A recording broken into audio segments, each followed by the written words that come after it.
Nerd to the Third Power presents Fools Who Ride. The Dreamstone.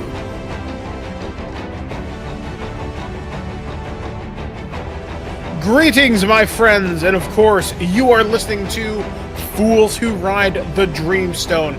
I am your game master storyteller for this afternoon, this evening, or whenever the hell you are listening to this particular podcast. I am Mike the Birdman Dodd from thisweekingeek.net, and of course, we are wrapping things up here on the show, or are we?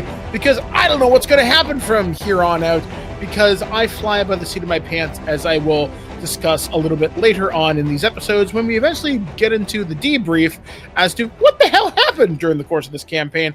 But we're not quite there yet because we have yet to confront the big bad. But I'm not alone as I trek through the worlds of Faerun, the Forgotten Realms of Dungeons & Dragons 5th edition. I'm joined in the Midwest, in the great state. What state are you in again, Kat? I live in Missouri. It's not that interesting. Say, what's the coolest thing about Missouri, other than I couldn't spell it? Nothing. Sorry to all the people who live in Missouri. I'm not originally from here, and it's miserable. It's the state of misery. That's how I'll remember it. Miserable Missouri. Picking things up where hopefully things are a little bit more cheery. Wait, you want me to intro myself like the characters? We will get to that. Okay. That's how we've been doing it, but we just went into shitting all over my state. Yep, just miserable fucking Missouri. We're joined across the ocean by... Hello, I'm Skyblaze. Yes, and I can't think of anything particularly witty or amusing to say about England today that I haven't said 1,000 times before, so we'll just presume you are hanging with... It's cold, it rains a lot. I have a lot of Doctor Who merchandise. Take your pick. I like it. And of course, it would not be Nerd to the Third Power, or in this case, Fools Who Ride, without our intrepid leader who often leads us into trouble. We are joined with... Dr. Gonzo. That's right, guys. So, as we've been doing, and as I've evidently fucked up before we even got 5 minutes into this episode, let's have everybody introduce their characters. Kat, who are you playing today? I am playing Lenore Longfellow. She is a level 3 human plague doctor cleric. Fantastic. And Skyblaze, who are you going to be assuming the role of today? Alisaria Sunshadow, a level 3 paladin of the high elf variety. And finally, rounding out our cast of misfits, we have... Marcus Hawk, a level 3 human knight. All right, so when we last left our adventures, we had descended into the catacombs underneath a forest just outside of Cambridge, where we had located Clovis's lair, which had been filled with rust monsters that were attacking like xenomorphs from aliens. We ran into a Gorgon named Derpy, who happened to be guarding the entrance, who was defeated by a mere stick. And we've also slit the throat of a elvish necromancer who is attempting to build flesh golems for some nefarious purpose. So, I believe you are still inside the room, if I recall correctly. Yeah, we literally just cut the guy's throat. Yeah, and you heard a couple of voices coming towards you. So, what are you guys going to do? If I remember right, that's where we left off, correct? You heard a couple of voices coming? No, we didn't hear that the last time. So though this is new information. Okay, so I thought we did. I thought no, I don't remember. So my first question is do these voices sound aggressive, like they're coming to investigate trouble? Nope, they're just a couple of gruff-sounding people just talking. They don't sound to have any particular inflection in their voice. You just hear them talking about rather mundane things like, what are we going to do next? Can you believe this is what we're doing now? Sort of thing. Okay, are they coming directly towards the room we're in? Yes. Okay. Do we have time to stuff the body in a closet and hide ourselves again? Yes. Okay, I vote we do that. Yep. So much blood everywhere. It's an abattoir. All We right. just watched two orcs pick up an arm and eat it. I don't think they're going to notice a little extra blood. Sure. All right. So after a couple of moments, you scramble, hide the body, and after a few moments, you hear the voices approach the door, stop briefly outside, continue their conversation, and then after another minute or so, you just hear them continue walking down the hall. Okay, so they just walk right past us then. Possibly Okay. on a patrol pattern of some kind. Okay. All right. So we need to work. We need to work out a plan. We need to work out where we're going to go from here. So draw lots to see who looks out the door. Sure. Okay. Do we want to roll for it, or does someone want to volunteer? Yeah, we should roll for it. I'll do it. Fine. Okay. I am all noble and holy and paladin-y. Okay, so Alisaria decides to peek her head out the door, looks down both ways. You look down the hallway. Both, you can see clearly down. The hallway is extremely well lit. Smooth, very smooth stone on either side. You do see a couple of doors at the end of the hallway. You do see passageways that look like they lead up and one that leads down. Nothing too out of the ordinary here. You don't see the voices where they went. So you are completely alone right now. Did we happen to could we discern which direction they were headed based on the voices? You guess they're probably heading to the left, which means they are likely headed down. Okay. All right. When we know that that's where Clovis probably is. Yep. So, okay. So we can't. So she can't see where either of them really leads, though. What No. distinct rooms? Okay. All right. Did Alisaria, do you see any other doors on the way down either of those hallways? There were a couple, yes. Hmm. Some look like they lead up. There's only one passage that looks like it leads down.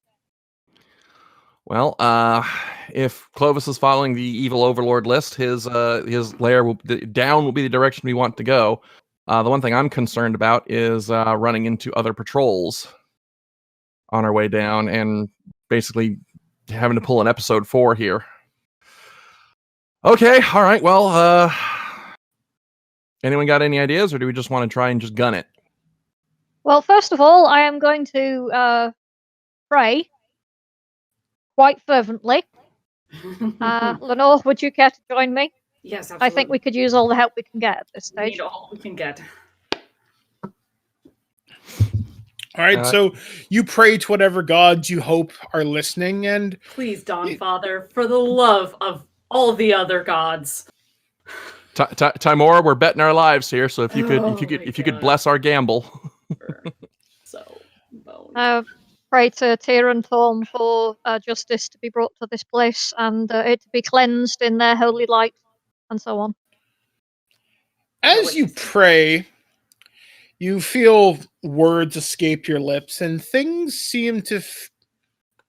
you feel a shift in the energy in the room. Like, you don't feel as awful, as at unease, almost as if you're being looked after. There's a kind of a bit of a, it's okay, you got this. Yeah, exactly. Like, you feel the gentle touch of the divine on your proverbial shoulder. As if to, you got it, kid. as if to say, we're paying attention right now. All right. Well, I guess there's nothing for it but to, as Timor and devotees say, put our cards on the table. So let's just go ahead and go, I guess. So I'm going to go ahead and draw my sword so that I'm ready for attack at a moment's notice. Okay. All right. So the group of you exit out into the hallway, and I presume you're headed towards the passageway that leads down. Mm-hmm. Mm-hmm. Okay, so you start leading yourselves down the hallway, start walking. And after a couple couple of minutes, not even. You eventually descend a staircase, and this one does take a while to get down.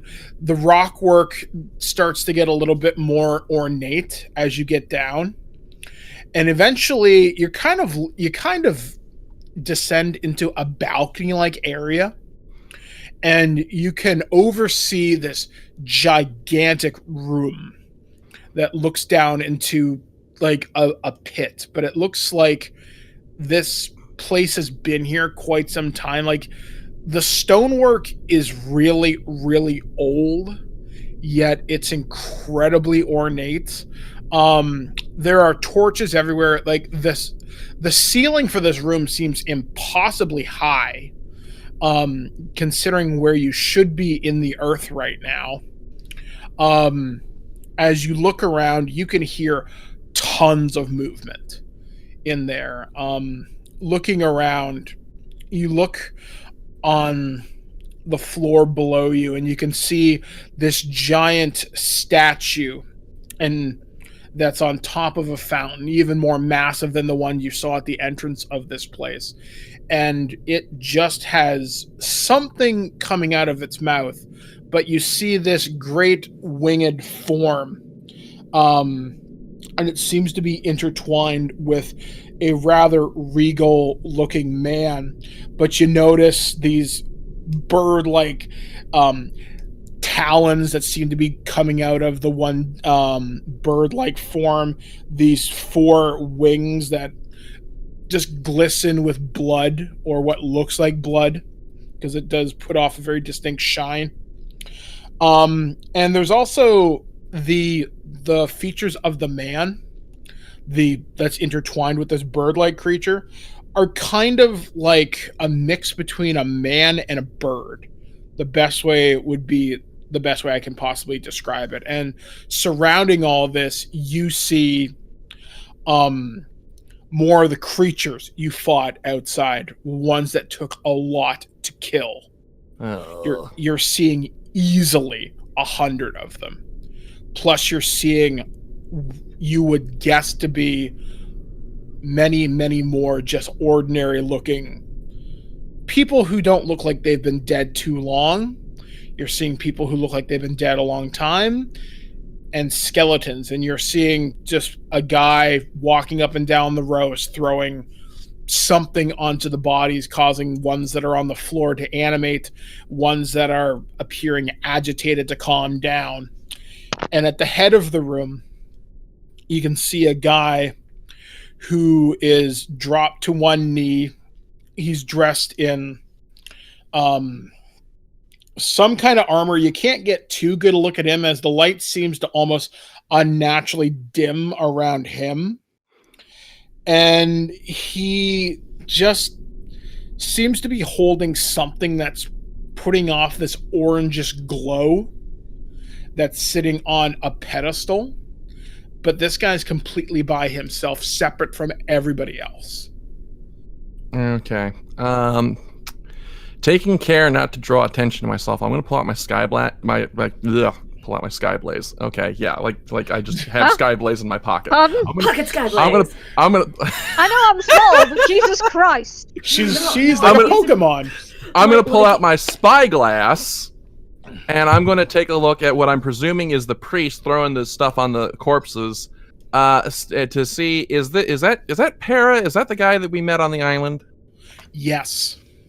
Son of a bitch! I knew I should have slit his throat when I got the chance. Okay, so I'm gonna point him out to Alisari and Lenore and say, yeah, oh look, it's our friend down there. We probably should have gutted him when he had the chance. So. Swearing under breath in Elvish.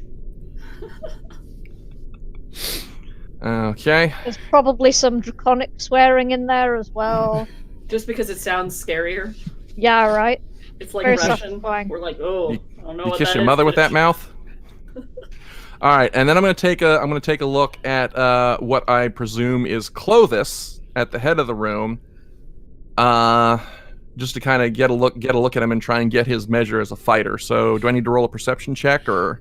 No, you can clearly see him. So you see a guy dressed in plate mail. It does seem sort of what Cambridge high-ranking officers might wear, but it seems sort of like mixed in with like Ordo stuff as well, sort of like it's haphazardly put together. So, in addition to that, you do see 2 orcs on either side of him, who he seems to be giving orders to. They don't seem particularly comfortable around him. Like you just get kind of a vibe of nervous energy off of them, and you can kind of guess it takes a lot to unnerve an orc. I mean, they'll do a lot for money, for food, or just for war, but it's almost like, I've got you twisted by the arm, you're going to do what I want, and if you don't, everyone you know is going to die.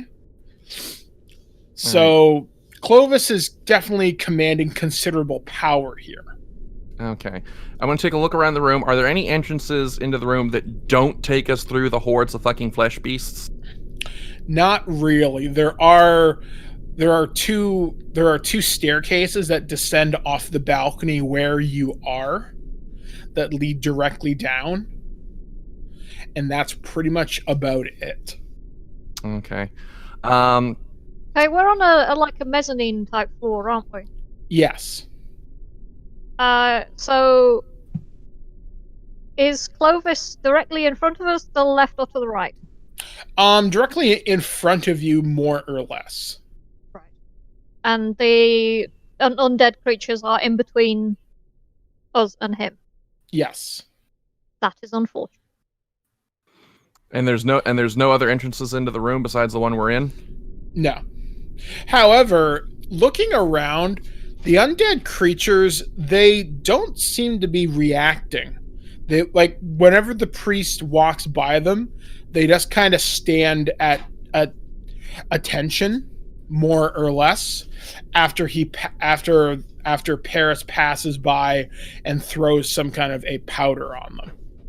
Okay, Alisaria, these flesh golems, if we kill Para, do you think that might deactivate he might be the one controlling them, that if we kill him, that'll deactivate them? Best hope. It depends. Can I roll for knowledge for that? Yes. Oh, that would be It'd be knowledge arcana. Arcana, yeah. I have +1 in that. That's fine.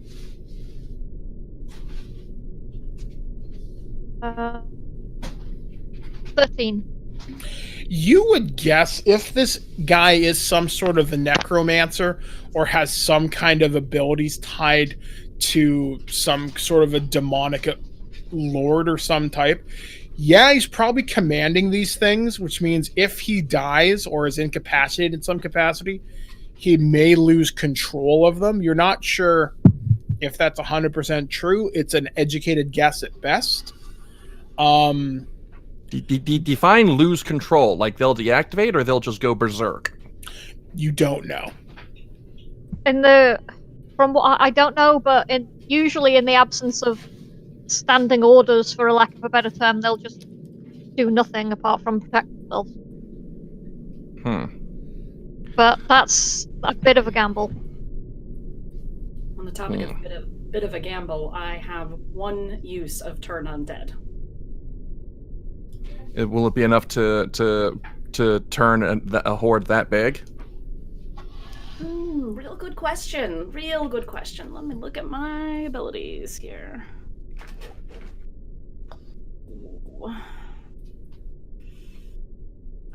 Where are you? Out of character, in a perfect world, we would be able to lure Para away and take care of him. If we could lure him away and kill him away from everything else, that might buy us at least a chance with getting through that horde. We didn't happen to get the name of the guy whose throat I cut, did we? Silvio. Yeah. Okay, was he the... Any creature in 30 feet, any undead in 30 feet. Okay. This room is significantly bigger than that. Yeah. Okay. So then,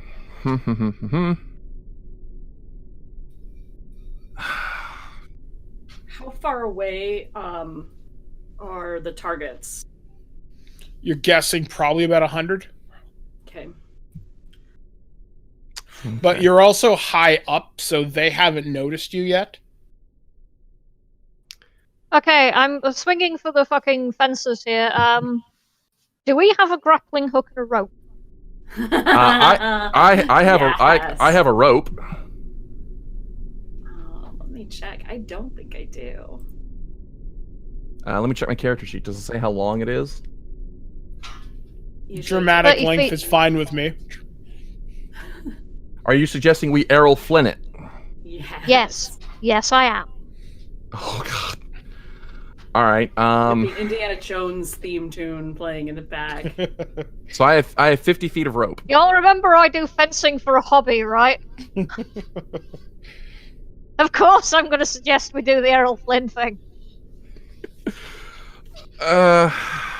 See, I'm thinking we might try and do what we did back on the island. Try and do Master Para, there's something you need to see, because we know that he'll fall for it. And Is he going to fall for the same trick twice? Well, I don't know. Maybe we say say Silvio has something that he needs to see, and then he'll come to the abattoir, and we just ambush him there. But you got a good question. Will he fall for that same trick? Will he fall for that same trick twice? And how would you lure him?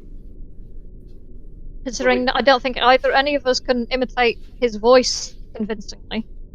Yeah, and I have outside of Silvio and Para, I haven't seen any other human-ish worker. So, unless one of us can do an orc impression, I don't know if just calling out would give us away.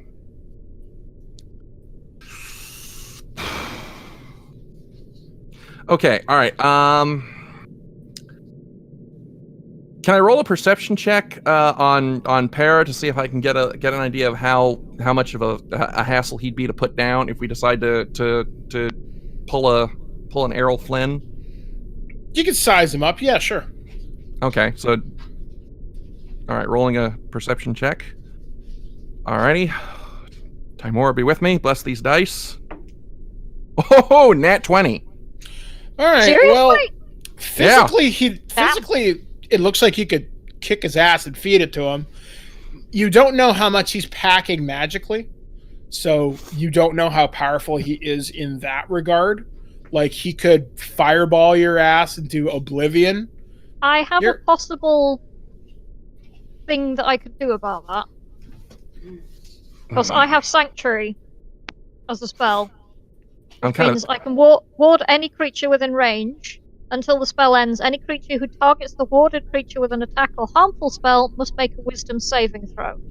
On a failed save, the creature must choose a new target or lose the attack or spell. So you cast that on me, and okay. I'm a little pissed off that I used all my bolts to try and lure away the rust monsters. I could have tried sniping him with my crossbow. Do you have a dagger? Do I? That's a good question. I do. Wait, are you suggesting we load the dagger into the crossbow and fire it? I'm not suggesting that. I'm also suggesting you could Rambo this and just hit him in the head with a knife. Yeah, no, that Is there a convenient chandelier we could drop down from? No, there is no chandelier. I still reckon rope on a thing and dramatic zipline slide would be awesome.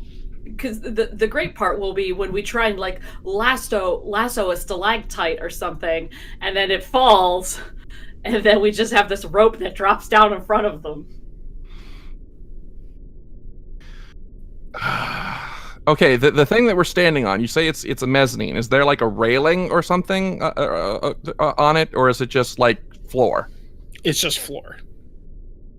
Is there possibly a large tower shield that we could Legolas snowboard down? You are not snowboarding on my. You are not doing a Tony Hawk on my shield. I have my own shield I could Tony Hawk on, but if I could do it on someone else's shield and then go down with the shield in front of me, and then just battering ram. Unfortunately, not. Just because I would have paid good money to see that. Okay. And you said the room is pretty brightly well lit, not a whole lot of shadows? Not a whole lot of shadows, at least around the edges where you are well hidden. There's no way they'd see you unless they had like dark vision. And even then. But yeah, as you get closer to the center of the room, things are well lit. Here's a question. Aren't we still looking for the Dreamstone? I think we found it. I think that's the thing on the pedestal. Did we find that? The orange thing. So we don't need to, there's no MacGuffin we're coming in here looking for. No, it looks like we've take down a dude. Yeah, it looks like we've pulled a hat trick. We've managed to find our MacGuffin. We found our target. We found a guy that we really should have killed back on the island. Okay, I was really hoping there was like another object we needed to find, and if we just destroyed that object, it would just take care of everything. Okay, is Para moving in any kind of pattern that maybe he might come close to one of the shadowed areas and we can? Kneeling, right? No, that's Clovis. Para's moving around with in between the undead people, throwing cocaine on them. Oh, as one does. Crack! It solves all problems. Okay, but is he moving in any kind of pattern that we might be able to hide ourselves behind some cover or in one of the shadowed areas and jump him? He is walking up and down the rows. There are 4 rows of about 20 each. Jesus. I think my math works out. That's about 80. That's a lot. That's 80 flesh golems. We've got to take the human people out fast. I genuinely think our best solution is we've got to go in and like snipe Para and then focus everything on Clovis. Or just grab the Dreamstone and see if we can use that against him somehow. Do we have it? The Dreamstone? No, it's on the pedestal. And that's 100 feet away. Right, Yeah. Okay. Para, one way or another, is between us and the Dreamstone. Ordinarily a very dangerous place to be, but he's got 80 fucking flesh golems. So let's get to kind of clarify, they're not flesh golems, they are the creatures you fought outside. They are wights. They are Oh, is that what they are? The flesh golems, you don't know if he has any. Which, if he does, that's considerable bad news for you. Well, Those fuckers are tough. Well, then the whites, which were damaged sponges anyway. Mm-hmm. Okay. All right. So we need to get there quickly and make the Dreamstone the first target.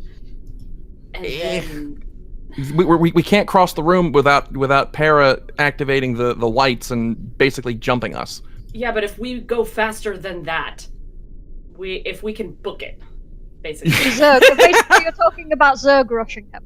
Yeah, I'm talking about a mad dash. It's not a good idea. It's just an idea. Through 4 gauntlets of whites on either side of us. Yeah, no, zombies and skeletons. So if we were to Errol Flynn it, what are we hooking up a rope to exactly? You could swing. Well, the statue of the creature is pretty big. Is pretty tall. So could we do it? Let's lasso that? You could Darkwing Duck this thing, yes. Yes. All right, so okay, who's got the? All right, so Alisaria, do you think if you were to fucking Batman this shit that you might be able to swing past Para and take his head off with your greatsword on your way down? I can give it a try. I hope you're going to put appropriate theme music behind this when you post this. Darkwing Duck theme song. This is the sort of thing that needs a theme music power-up, I feel. Okay. Fun fact, in one of the games I ran, I actually gave my party one theme music power-up per campaign. Well, we need to do something, or else this whole episode is just going to be us talking and planning. So, all right, that happens. Let's do it. Since this idea is so bold, or what is that the plan? Well, Mike was about to say something, so I think he's going to give us a leg up. Okay, so since this plan is so bold and so foolhardy, I'm giving you advantage on your roll. So don't waste it. Okay. But before we do that, I'm understanding that it's just gonna be one person getting on the rope and Darkwing ducking it. What are the rest of us doing? Well, I'm going to be the giant fucking distraction, so I hope the rest of you are going to be taking advantage of that. Which brings us back to, are we gunning it through the going down the stairs and bum rushing on the floor full of zombies? Or are we gonna take turns doing a swing? Lenore, let's you and I go after Clovis and try and get his attention, get the Dreamstone. Alisaria, your target is Para. Knock him out or kill him. Do something to and hopefully his undead army will just deactivate. And then the only other rogue element is the Demon Prince. I'm really hoping he doesn't decide to make an appearance, but I don't think Timor is gonna make it that easy for us. We've got orcs as well. Yeah, that's another thing. If we take out Clovis, the orcs will probably, hopefully, just be like, I'm not getting paid enough for that. Hopefully, but more likely he'll probably hang back and send the orcs after us. Yeah. So we might be able to negotiate them. Throw gold at them? Basically, they look like they're uncomfortable already. If we're like, hey, you don't want to do this. This guy's bad news and we'll take care of him for you.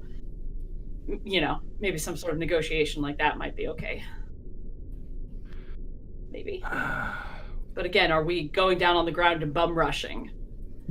I mean, I don't see any other choice, how we have any other choice. Yep, that's what I thought. So, we'll go after Alisaria jumps so that all the attention is on her for a few moments. See how much the rope swings back if we can get one more ride on this train. I mean, do we want to try that? Maybe one person stay behind to see if the rope swings back, and then one person bum rush ahead. All right. Okay. Okay. You stay behind with the rope. I'll try and sneak up to get to Clovis. Okay. If it looks like things are about to go sideways for me, you come down and help me. Otherwise, you might be more useful with Alisaria because you've got turn undead. Right. I'm just like I can kind of clear a bit of a path, maybe. Yeah. But if I could also lure some of the undead my way. Yeah. Stop, Para. Yeah. Okay, we got this. Okay, so everybody knows what they're doing. Great. So everybody knows what they're doing?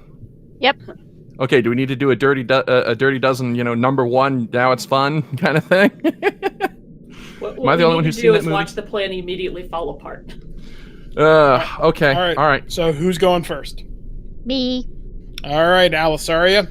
So you managed to lasso onto the top of this gnarly-looking statue. The rope holds. I'm gonna, before she goes, I'm gonna just pat her on the shoulder and give her guidance. Okay. Which gives you an extra D4 on an ability check. And I'm also gonna pat her on the shoulder and say, if we don't make it, I just want you to know I wasn't that annoyed by your god bothering. If this all goes south, it has been a pleasure fighting alongside both of you. And I'll give a quick bow and then do the thing.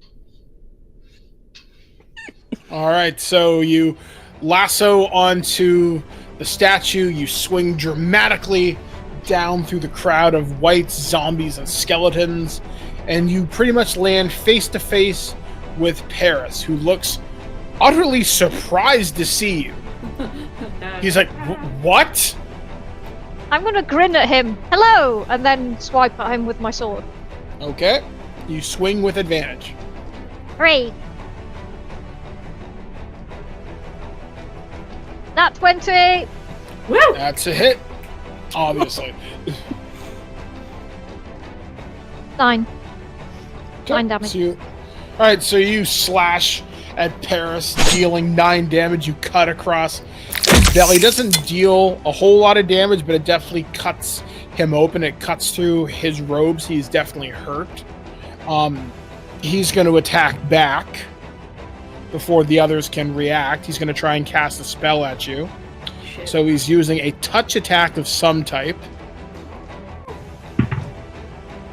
Does a 17 hit you? Yes. Okay, so roll. I'm gonna allow you to roll your own damage. So roll 3d10. Ow. He's casting inflict wounds. Oh no. Fantastic. I can pay him back for that with that exact spell.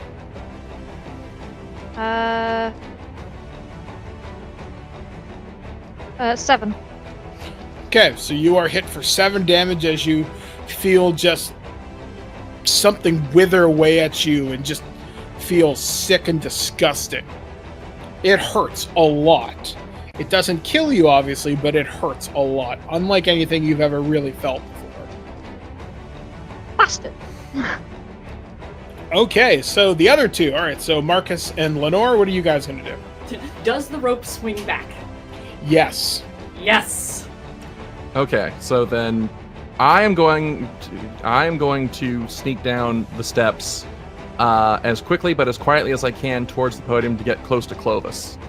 Okay. And on my way down, can I roll a perception check on the orcs, see if I might be able to take them? Yeah, you can try. All right. 19. You won't be able to sneak up on them. They will see you coming.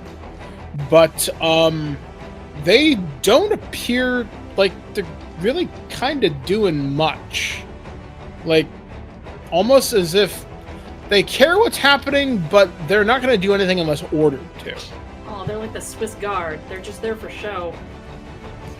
Apologies to all the Catholics in the audience. All right, so then I'm going to go ahead and again, with sword and shield at the ready, I'm going to try and sneak towards the podium as quietly as I can so as not to draw, again, the attention of Clovis until the last moment, or Para's attention, have him sick the undead on me. Okay, roll me a sneak check if you're going to try and sneak through this crowd. Oh god, and I'm wearing heavy armor, so that means I'm at disadvantage, doesn't it? Yes. All right, so that's what, 2d20? Yeah. Okay. Well, the first roll is a 19, so, that's encouraging. And the second one was a 17. You managed to get through, surprisingly. The undead hordes don't pay any attention to you, and the orc guards that appear to be guarding Clovis notice you, but don't say anything. Because they're like, fuck this guy. They give no shits. Okay, all right. That's my action. All right, Lenore, what are you going to do? Okay, gosh, there's what I want to do, and there's what my character would actually do. So how far can I get to, how far can I get? So I know one of my companions is sneaking up towards Clovis, and one of my companions landed at Para. How far can I get? Dramatically, you can easily get to Para if you take the rope route. If you follow Marcus, it'll take you around, but you can catch up to him also. Just for dramatic purposes. Okay, so basically I can drop down near Para. Yeah. And that's the furthest I can get, because I basically have to drop down and book it. Yeah. Okay, cool. I will, yeah, I'm gonna guide myself and then do the rope trick. Okay, so again, you grab onto the rope, you slide down it all dramatic like Batman, and you land right beside Batman. I've got Para. a mask on. Would that make you the Crow instead?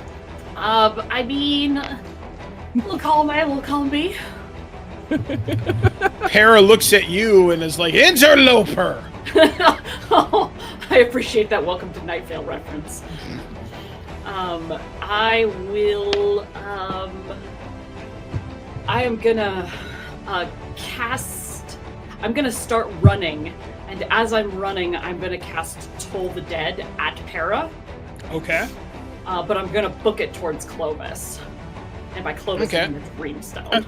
Alright, so what do I have to roll for his saving throw? Or anything? Gosh, it's just a Wisdom 12. Okay, so Ooh. I roll a 10, so I failed. Yes! He just takes, I believe just 1d8 and there's no extra effect. Oh, no, wait, hold on. said if the target is missing any of its hit points, it instead takes 1d12. Ah. So he did take damage last time, right? Yeah. Yes. So 1d12 necrotic damage. That's a 2. Woo, Ow! killing. You bit me. Hey, you know, every little bit helps. Your dice have been against you this entire game. I know, it's really sad. I really should use my new dice, but they're in my bag and I don't feel like getting them out. All right. So I guess now at this point we've lost the element of surprise. So that means I guess we have to roll for initiative. Yep. All right. Rolling for the entire room of monsters. 17. Oh God. Oh my god, I'm so cursed. My dice, why are you like this? Oh my fucking god. But I'm fairly sure that my dice were worse, No. because I got 3. I'm telling you, I could not have rolled lower. What? You got a 1? I got a 1 on my initiative and I have no modifier. Oh my god. I need to start sending you guys some of my dice because I rolled an 18. I need to So go my get dice have actually been pretty good up until right now. Okay, so it goes Marcus, the monsters, Alisaria, and then Lenore. Yep, you know, it's not always a bad thing to have your cleric go last. Just putting That's that out true. there. Okay. I am going. All right, I'm gonna swing for the fucking fences, Okay. and I'm going to call out to Clovis. Okay, what are you gonna do? I'm going to do something I've never done before. I'm going to roleplay. Okay. Oh, this should be exciting. Imagine that! What? We can't have role-playing in this role-playing game? While still keeping my weapons at the ready and moving towards him, I'm going to shout, Clovis! Is this what a man of your noble bearing has become? Why do you do this? He slowly stands up, and as he turns around to face you, you see a guy whose facial features have become twisted. Like it's almost like part of him has become corrupted by something. Like his facial features are taking on a more animalistic bent, sort of resembling the statue behind you. This can't possibly be a bad thing. And he's like, This is fine. "What would you have me do? Fine. Everything has been taken from me. I have one chance to get it all back, to take it all back, to have it as it once was. Yeah, I will do what I have to. I will do what I must. And I don't care who gets in the way of it." This isn't the way, though. I know what it's like to lose everything. I was once a knight of Elendia, and now I've been stripped of my title, my lands, and cast out from my home. Believe me, I sympathize with you. But this is not the way. You lost your family, I understand that, but look at yourself and what you're doing, what you've brought down on Cambridge. Would your wife and child want to come back to you after what you've done? Would your daughter even be able to look you in the eye? He pauses for a second. He looks... And he sort of... you've clearly got through to him for just a second. When you mention his daughter, he pauses. He looks at you again and goes, "My family will know what I've done. They will be able to look at me because they will know that I have sacrificed everything possible for them." Including everything they cared about? If it means they will walk this plane again, yes. So in trying to bring them back, you'll also take away everything that they care about, including yourself? Tell me, As you- tell me about your family, Clovis. Tell me what they were like. He starts walking towards you. He draws his greatsword. As you start saying this, you feel the room shake. You feel the room shake, and you hear the cracking of stone as the statue behind you begins to move. Oh, bugger. And you just hear a voice in your head, Marcus. Nope. You can't get through to him. He already belongs to me. Why do you fight against the inevitable? Why not join us? Cambridge will already burn. The Dreamstone is almost full. All it needs is a few more souls. So I'll give you this option. Join us. Let Clovis be reunited with his family. Do the knightly thing. Do the right thing. Do the honorable thing. Give the man what he wants. Give your life for a noble cause. And maybe I won't send you to the 9 hells of the abyss. I'm going to power through that, and I'm going to shout in a manner that that hopefully will reach Clovis as well as the demon, so that he knows basically I'm serious, and say, "There's nothing noble about this. Your family would not want this. They would want you to. Oh God! See, this is why I hate improvising. Welcome to the difficulty of roleplay. There's nothing noble or knightly about this. You're a better man than this, Clovis. Your family would not want this. They would recoil in horror at this. You're destroying everything that you've built, everything that you've had, everything that you and your family love. You're destroying their very memory by doing this." Clovis keeps walking forward. He goes, "What makes you think I've been given any choice?" And as he starts walking towards you, you notice his eyes are weeping blood. His features becoming more and more twisted. Gross. And he's like, "I have to do this. I don't want to, but I have to do this." No, you don't. You're a man of strength and conviction. I've read your battle record. You are a man of great character and courage. There's always a chance to come back. You can, even if you don't get to see your family on this mortal plane, if what happens here winds up taking your life, you'll be able to see your family again in life everlasting in the next world. I'm going to presume that's how the afterlife works in this universe, because I know fuck all about the background of Faerun. Meanwhile, Skyblaze's character is off in the middle of fighting Parrot, listening to this, going, "Huh? So he does listen to me sometimes." Or Yep. So doesn't listen to me I at was all. like, I'll give you a full critique later. D-, see me after class. as you say all this, you do notice the room fills with this fiery red glow, and you see 2 ghostly figures emerge from behind Clovis. And they just appear writhing in agony, just covered in fire and flames, and they're crying and weeping and screaming, and they're just begging, like, "Clovis, don't let them hurt us anymore." Okay, I'm gonna do what he says. Just do what he says. Whatever you have to do, just do it. Okay, I'm gonna indicate to Clovis that he should turn around. Look at what you're doing to them even now.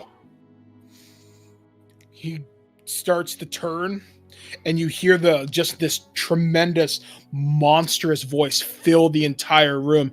"Do not turn from me. Follow through with what you do. Give me the blood of Cambridge and every soul that lies within it, and you will have your family again.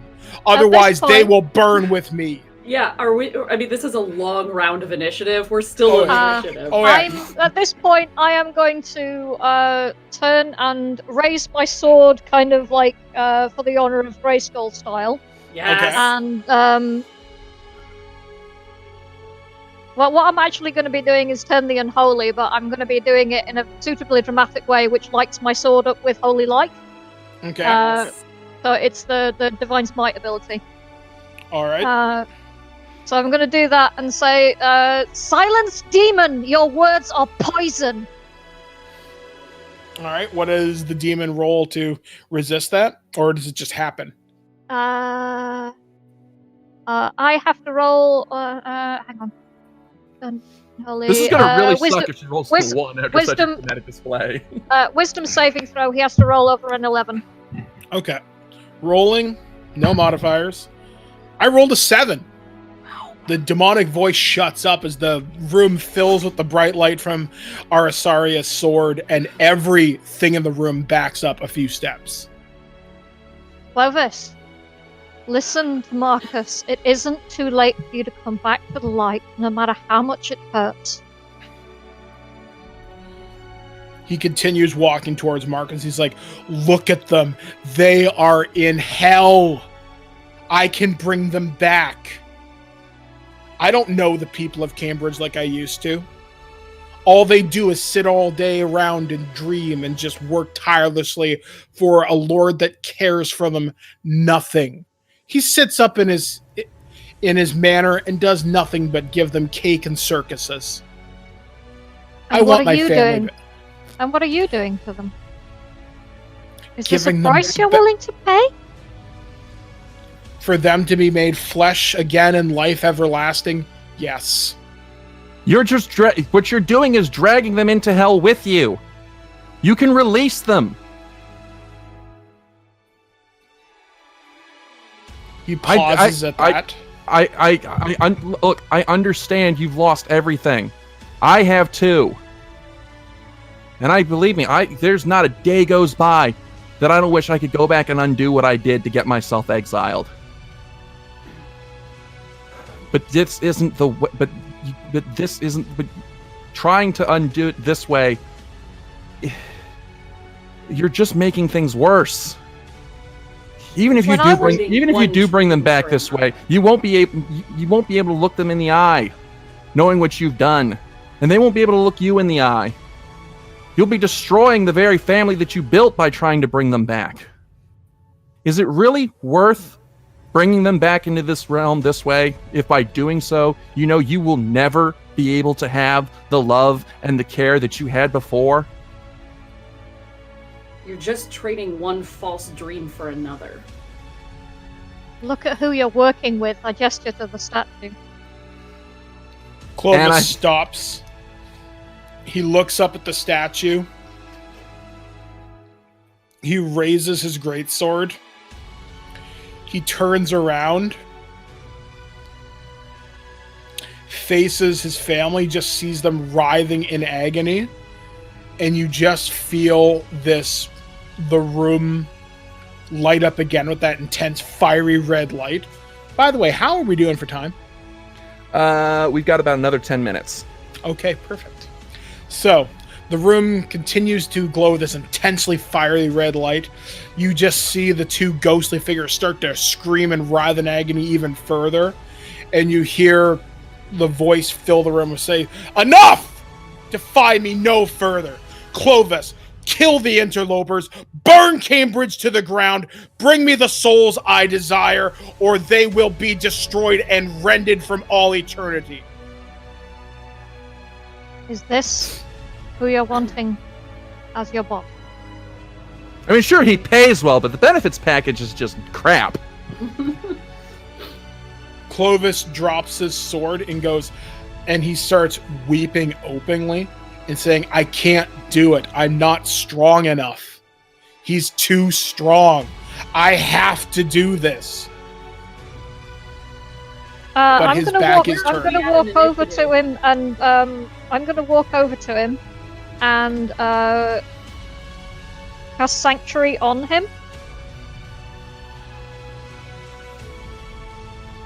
All right. It's mostly a flavor thing, but for the kind of feel of it, I'm going to cast Sanctuary on him and say, "The light is still within you. Use it to fight him. We're here and we'll help you." So as you cast Sanctuary on him, you just feel this purifying light cover the room as if to fight against the encroaching red light that fills. And the light touches the ghostly figures and Clovis just enough that the ghostly figures turn from red to blue and white. And they reach out ever so slightly. Part of their bodies are still covered in flame, but the part that is white is not. It is as if they were made flesh again. And they start walking towards Clovis. Eventually, they stop screaming and they enter the zone of the cleansing white light. And you just hear them hug, or you see them hug Clovis. And both of them are like, it's all right. And the older woman says, I forgive you. I know what you want to do is right. I know you love us. But you have to let us go. We didn't deserve to die. Yeah, that's true. And I couldn't save our daughter. But you gotta let her go too. Nothing can bring us back. Not this demon, not a god. It was our time. This is fate. You can't change fate, despite everything this demon has promised you. You can't bring us back. You know what you have to do. You know what it's going to cost you. Please, Clovis. Please do it. And as the woman says that, the room again fills with the fiery red light. The light fades away. Clovis stands up to both of his feet, grabs a hold of the Dreamstone, looks up at the statue, which is now fully animated and moving.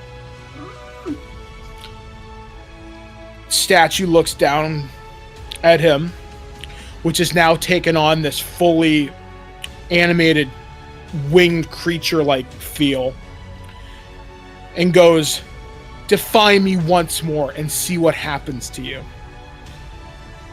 He goes, my name is Clovis, protector of Cambridge, and I will see my family in this life or the next, one way or another. And he crushes the Dreamstone in his one hand. The Dreamstone shatters, crushes into 1,000 pieces. The entire room explodes in this greenish light, and everything is just awash. You are completely blinded by it. You hear these unholy human screams as everything in the room, every wight, every skeleton, every zombie just goes up in flames. Everything in the room is on fire. You just see the animated statue of Pazuzu freeze in this unholy look of agony as it screams, no! And after a few moments, the light subsides, this thunderous roar stops. The room is empty. Pear is nowhere to be seen. I'm gonna very slowly bring my arms down from where they were shielding my eyes. Roll call, is everyone alive? I don't know, are we? I can't see, so I can't tell you. All right, count off. 1. 2. Sir Clovis? Blinking the light out of my eyes. I hid myself behind my shield, so can we say that my eyes are clear since I was? Yeah. And since I'm going to say, so do I see Clovis? Is he? You see Clovis's body. He's dead. Well, I mean, I don't know if he's dead. I'm gonna check for a pulse. You approach his body. His body has been restored. He no longer has the twisted facial features. He has his one arm up on his sword, like his sword is stuck into the ground. Mm-hmm. You see the remnants of the Dreamstone in his other gauntleted fist, but otherwise the life has left his body, though he does have a rather serene look on his face. He's dead. The blast killed him, but it seems to have also purged the darkness from his body. And you know what it means now that he smashed the Dreamstone. We're not getting paid. Well, you know. Sometimes there's things more important. Well, we'll agree to disagree on that. I say sarcastically. All right, so I'm gonna close his eyes, and I'm going to gather up the shards of the Dreamstone and put them in my pouch. Lenore, do you know peaceful repose? Do you happen to know peaceful repose?